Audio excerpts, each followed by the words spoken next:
The borders that once divided Africa are slowly melting away. Imagine a vast land filled with gold, oil, fertile soil, and a young generation ready to work, yet still waiting for someone to take the wheel. Imagine airports, highways, and hospitals about to rise from the red earth of the continent. Yet the question remains, who will build them? Who will own them? For centuries, Africa's greatest wealth has been carried away not only in ships loaded with minerals, but in the very minds and hands of her children. The brain drain, the forced exile of generations has left Africa standing rich in resources, but poor in engineers, doctors, and builders. Now a door has opened. The African Continental Free Trade Area, a dream since 1963, is finally becoming real. The chance to trade freely across 55 nations to create one of the largest markets in the world is here. But as history has taught us, opportunity never waits. China is doubling down. Europe is doubling down. Flights to Africa are full of people who do not look like you and me, people who understand that Africa's time has come and are rushing to claim their share. And yet many of Africa's own children in the diaspora are still asleep, still running away, still believing the old lies that Africa is nothing but chaos and disease. So let me ask you, my brothers and sisters, when the airports rise, when the highways stretch across the Sahara, when the new cities shine with glass and steel, will the builders be African? Or will they once again be foreigners? Will the contracts belong to those whose ancestors were enslaved and scattered, or to those who continue to exploit Africa today? This is a do or die moment. If the diaspora does not return now, this chance may be gone forever. Do you believe that the children of Africa will wake up in time, or will we watch the world take Africa's wealth once again? Please share this message if you feel that you are among the first to support this awakening, and subscribe if you believe that the truth matters more than the headlines. The reality on the ground is simple, and it is painful. Africa does not yet have the expertise it needs to build the Africa that its people dream of. That is not because Africans are incapable, but because for more than 400 years, generation after generation of her children were ripped away, enslaved, or forced to leave in search of opportunities denied at home. The result is a continent rich in resources, but poor in builders, a continent overflowing with potential, but still waiting for her children to come home. Think about it. Roads that could connect one nation to another remain unfinished. The idea of a Captain Cairo highway stretching across the continent is more than possible, it is within reach. But the pressing question is who will build it when massive commercial farms are opened up producing enough food not just for Africa, but for export to the world? Who will own them? When new hospitals and schools rise, when airports hum with international travelers, who will stand at the center of these projects? Right now, it is not the African diaspora. It is the Chinese who are already in Africa, doubling their presence year after year. It is the Europeans who never really left, but who are preparing once again to tighten their grip. They see what many of us ignore, that Africa is on the cusp of becoming a first world power. They know this continent holds the minerals of tomorrow: cobalt, lithium, uranium, gold. They know Africa has the youngest population on Earth, and that whoever invests in this youth will shape the 21st century. But where are the descendants of Africa? Too many are asleep, distracted, still believing the stories that Africa is a place to escape, not to return to. This is the tragedy of our time. While flights to Africa are filled with foreigners coming to claim contracts, too many African descendants in America, the Caribbean, and Europe are being told, "Don't go back. There's nothing there for you." Let us speak the truth. In 2017, President Donald Trump, addressing African heads of state, said something shocking. "My friends go to Africa poor, they come back rich." Many in the diaspora felt insulted. But was he wrong? He only revealed what others already knew. Africa is a land of opportunity, and those who seize it, whether they are foreign investors or returning Africans, will reap the rewards. The only real question is who will step forward first. African leaders themselves are now calling out to their children abroad, "Come home. Take what is rightfully yours." They do not mean charity. They do not mean pity. They mean investment. They mean ownership. They mean leadership. They want the diaspora to drive Africa's development just as every other community drives the development of their own homelands. You do not find Africans at the center of China's rise. You do not see Africans steering Europe's economic future. Why then should Africa's rebirth be led by anyone other than her own children? This is why the moment feels urgent, almost desperate. The ground is shifting, the boundaries are fading, and the infrastructure boom is beginning. But the contracts will not wait. They are massive, humongous deals worth billions projects that will define the next 50 years. If the diaspora remains silent, if the children of Africa choose not to return, then foreigners will take those contracts, foreigners will write Africa's next chapter, and Africa will be lost yet again. This then is the central event unfolding before our eyes, the opening of Africa's greatest opportunity in modern history. The African Continental Free Trade Area has created a market of 1.4 billion people. Borders that once trapped economies in tiny boxes are vanishing. Trade movement and investment are becoming possible on a scale never seen before. And still, the question echoes, when Africa is built into a first world power, will it be built by Africans? Or will we once again stand by and watch others shape our destiny? The tension rises when we move from questions of possibility to the hard truth of exploitation. The opportunity is real, but so too is the threat. Look closely, and you will see the familiar faces of those who have always profited from Africa. The Chinese, already embedded across the continent, are not slowing down. They are doubling their efforts, securing contracts, financing megaprojects, and positioning themselves as the architects of Africa's future. The Europeans who once carved up Africa in Berlin are back in full force, preparing to tighten their grasp on resources and trade. And the Americans? They are watching closely, with leaders as blunt as Donald Trump admitting the obvious, "My friends go to Africa poor, they come back rich." When those words were spoken in 2017, many in the diaspora gasped. How could a U.S. president insult African nations so openly? But peel back the shock, and you will find an uncomfortable truth.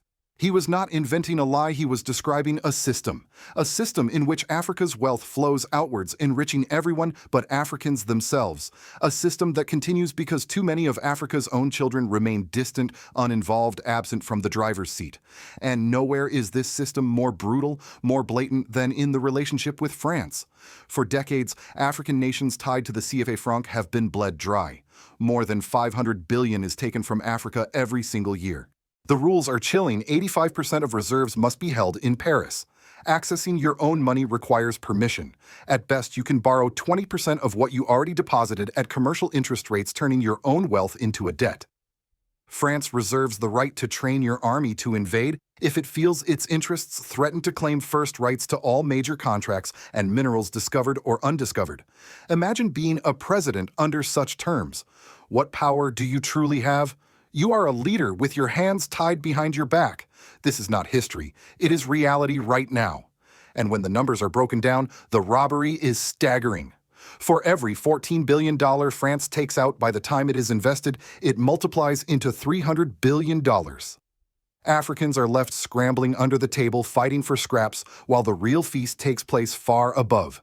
Corruption, yes, is a problem, but it is a team sport, and the foreign players have been on the field all along. The outrage grows sharper when you realize how deep the psychological wounds go. The colonizers' grip was not only on the land and the money, but on the mind. Generations were taught that everything African was inferior, everything European superior. The result is self-doubt, self-hate, and disunity. In African communities abroad, shops owned by fellow black men are abandoned when a foreign competitor arrives. Meanwhile, try opening a business in a Chinese neighborhood, you will not even get the license. This, too, is part of the sickness part of why the diaspora hesitates while others race ahead. But this is also where the story reaches its breaking point. Because beneath the outrage lies a call to awaken. African leaders are no longer whispering. They are shouting, "Come home. Take your rightful place. Do not let Africa's rebirth be written by outsiders again." The examples are their proof that black people can build and lead at the highest level. Look at Atlanta's airport, the busiest in the world, constructed and run under black leadership because one mayor refused to approve contracts without 50% black participation. The excuse of "we can't find qualified people" collapsed overnight. The lesson is clear: if we demand a place at the table and if we show up prepared, no one can deny us. This is the climax of the struggle, the moment when we must decide if Africa's destiny will once again be stolen by others or reclaimed by her children. If the diaspora continues to sleep, the Chinese and Europeans will not wait. They are already signing the contracts, breaking ground, securing the future. The window is open, but it will not stay open forever. The civil and political consequences of this silence of diaspora hesitation and foreign dominance are not abstract. They are lived realities that shape the daily lives of millions. Imagine a continent with fertile soil and brilliant young minds, yet still trapped in poverty because the contracts that build roads, airports, and energy plants are signed in Beijing, Paris, or London. Imagine hospitals rising but staffed and controlled by outsiders. Imagine schools built with foreign funds, where the curriculum subtly teaches African children to admire everything foreign while dismissing their own heritage. This is the cost of absence. The roots of these outcomes go far deeper than economics. They touch the heart of identity. For centuries, colonial systems conditioned Africans to doubt themselves. At the Berlin Conference of 1884-85, European powers carved up the continent not just geographically but psychologically. That division seeped into the bloodstream of nations. It resurfaced again in 1963 when African leaders gathered in Addis Ababa. Two groups stood opposed: the Casablanca group, led by Ghana, Guinea, Mali, Egypt, Morocco, Algeria, and Tunisia, who wanted Africa for the Africans under a unified union, and the Monrovia group, the majority who urged caution and delay. The dream of unity was postponed, and Africa was left vulnerable. Decades of delay have left scars. Corruption is one, but even deeper is the illness of self-hate. Walk through African neighborhoods in the diaspora and you will see foreign-owned shops thriving while black-owned businesses shudder. The irony is painful. The very people who should be strengthening one another instead turn away, believing that foreign goods, foreign services, foreign leadership are always better. Try, for example, to open a business in a Chinese or Indian community abroad. You will find resistance barriers, protection. Yet in black communities, doors swing wide open to others, even at the expense of our own survival. This cultural wound feeds political weakness. Leaders operating under colonized minds bring those same chains into boardrooms and parliaments. They sign away rights to minerals and resources. They allow foreign armies to remain stationed on their soil. They accept that their currencies must be stored in Paris, their policies approved abroad. In such conditions, governance is less a matter of leadership than of survival. Presidents who attempt to resist often face coups, sanctions, or even assassination. And yet, hope persists. The African Continental Free Trade Area AfCFTA signed in 2018 represents a turning point. For the first time in decades, all 55 nations committed to merging their markets, erasing internal borders, and presenting themselves as a single economic power. This agreement is not just about trade, it is about dignity, about reclaiming the right to decide Africa's future. But AfCFTA alone is not enough. Without the diaspora, without skilled professionals and committed investors returning home, it risks becoming another paper promise, vulnerable to the same foreign exploitation that has haunted Africa since Berlin. The political consequence of inaction is clear. Africa will continue to be governed with its hands tied, its leaders constrained by invisible chains. The civil consequence is just as clear. Ordinary Africans will remain trapped in cycles of poverty, migration, and dependency, even as their continent supplies the world with wealth. And the moral consequence it is that future generations will look back at this moment and ask, why did we not stand up when the chance was before us? The truth is, Africa stands at a crossroads. One path leads to renewed dependency where foreigners dictate the agenda. The other path demands courage, unity, and a return of her children. The diaspora holds the key. If they rise, Africa rises. If they sleep, Africa falls again. From the outside, looking in, the struggle for Africa's future is not a secret. In Washington, in Brussels, in Beijing, the conversation is blunt. Africa is the final frontier of global power.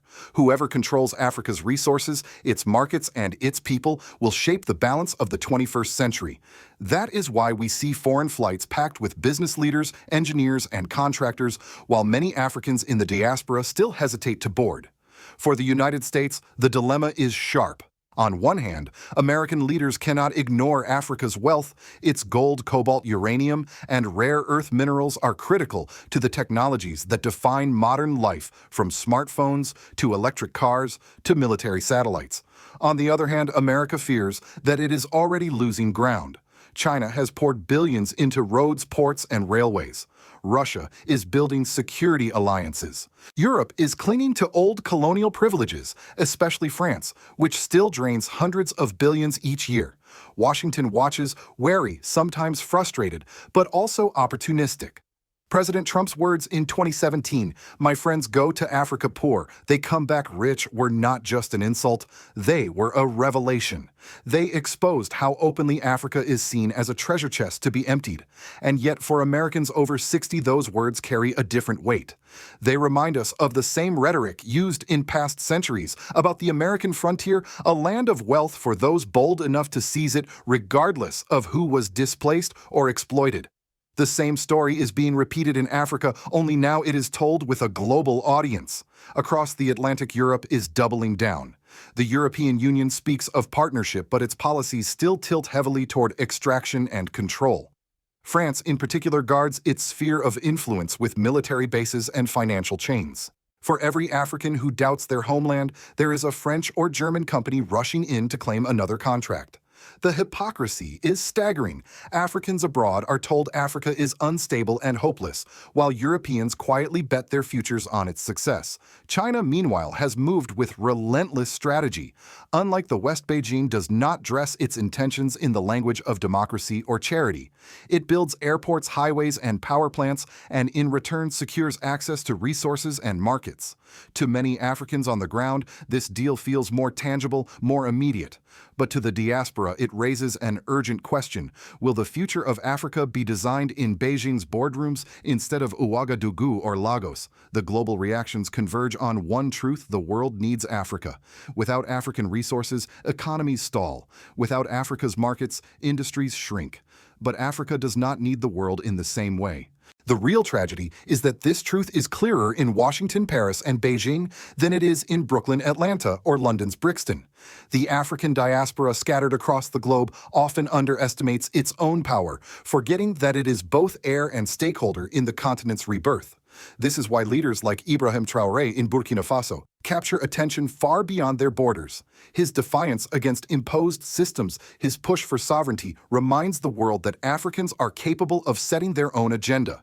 But it also places pressure on the diaspora. Will you stand with leaders fighting for independence, or will you leave them isolated while foreign powers circle like vultures? The American lens sees opportunity. The European lens sees entitlement. The Chinese lens sees strategy. The question that remains is, what does the African lens see? Until the diaspora answers, the world will keep deciding Africa's fate in their absence. History is speaking to us once again, and its voice could not be louder. We stand at a crossroads, one that will not remain open forever.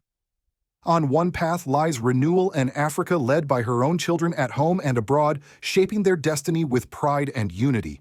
On the other path lies repetition, contracts signed in Paris, Beijing, or Washington, while Africans watch from the sidelines as spectators to their own future. The warning is clear: if the African diaspora continues to hesitate, Africa may be lost this time for good. The Chinese will build the highways, the Europeans will own the farms, the Americans will control the markets, and once again Africa's wealth will slip through her fingers. But unlike the past, this time there will be no excuse. We cannot blame only colonial powers if we ourselves chose silence, if we ourselves abandoned the seat that carries our name. And yet there is hope.